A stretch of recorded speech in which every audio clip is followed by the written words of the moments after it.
રાજકોટ શહેર ભાજપના ઉપપ્રમુખ આવ્યા છે ચર્ચામાં। જી હા, માંડવામાં ધૂણ્યા ભાજપના ઉપપ્રમુખ સોમાભાઈ ભાલિયા। સોમાભાઈ ભાલિયાએ પોતાને પીઠ પર મારી સાંકળ।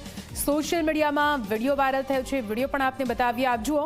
સોમાભાઈ ભાલિયાને તાજેતરમાં જ ઉપપ્રમુખ બનાવવામાં આવ્યા છે અને તેની વચ્ચે આ પ્રકારે તેમનું આ વર્તન આખરે ઘણા સવાલ ઉઠાવી રહ્યું છે। પ્રજાના પ્રતિનિધિ કહેવાય છે અને પ્રજાના પ્રતિનિધિ બનીને માંડવામાં આ રીતે ધૂણવું તે કેટલું યોગ્ય તે સવાલ ઉઠે, કેમ કે આ પ્રકારે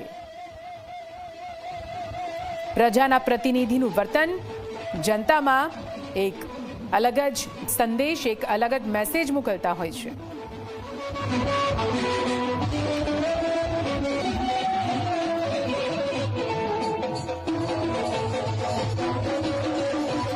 વધુ માહિતી સાથે સંવાદદાતા ગૌરવ જોડાઈ ગયા છે ફોન લાઈન પર। ગૌરવ, ભાજપના નેતા ધૂણ્યા છે, ક્યાંની આ ઘટના છે, શું કઈ વિગતો? નિધિ, એક તરફ રાજ્ય સરકાર દ્વારા અંધશ્રદ્ધાને લઈને કાયદો બનાવવામાં આવે છે, તો બીજી તરફ ક્યાંક ભારતીય જનતા પાર્ટીના પદાધિકારીઓ છે તે આ પ્રકારે માતાજીના માંડવાની અંદર જઈ અને ધૂણતા જોવા મળી રહ્યા છે।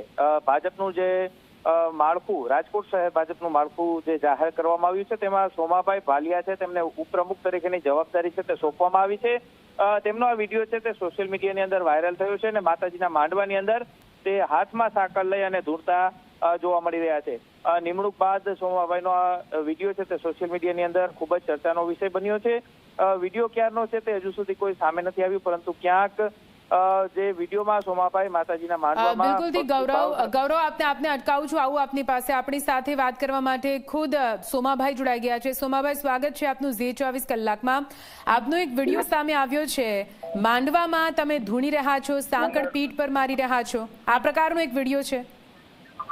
શ્રદ્ધાનો વિષય છે બેન, એમાં તો જૂનો છે આ કઈ શ્રદ્ધાના વિષયમાં છે, આપણે ભૂકાઈ નથી શ્રદ્ધાના વિષયમાં અમે સમજાવો, પણ એવી વાત નથી, વાત એમ જૂનો હોય કે નવો હોય, પણ તમે જો આ રીતે ધૂણશો તો પછી પ્રજામાં શું સંદેશો જશે સાહેબ?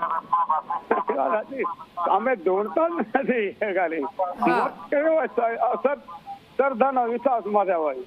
તમે પીઠ પર સાંકળો મારી રહ્યા છો, પૈસા ઉછાળી રહ્યા છો, પૈસા માંડવામાં ઉડાડતા હોય બધા, એટલે સાહેબ પ્રજાના પ્રતિનિધિ છો, નેતા છો, એટલા માટે તમારે અંધશ્રદ્ધા દૂર કરવાની હોય અને તમે જો આ પ્રકારનું આપનું વર્તન આ પ્રકારે આવા દ્રશ્યો સામે આવશે તો પ્રજામાં શું મેસેજ જશે? શ્રદ્ધાના વિષયમાં આવેલા હોય, બાકી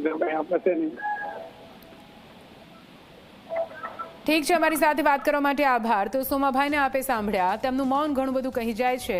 ભાજપના નેતા આ પ્રકારે ધૂણતા હોય તો પછી પ્રજામાં શું કઈ સંદેશ જાય તે સૌથી મોટો સવાલ છે, કેમ કે અંધશ્રદ્ધા 21મી સદીમાં અંધશ્રદ્ધાને દૂર કરવાની જગ્યાએ જો નેતાઓ જ આ રીતે અંધશ્રદ્ધામાં મશગુલ જોવા મળશે તો પછી પ્રજાને ક્યાંથી આપણે અંધશ્રદ્ધાના દરિયામાંથી બહાર લાવીશું તે સવાલ ઉઠે।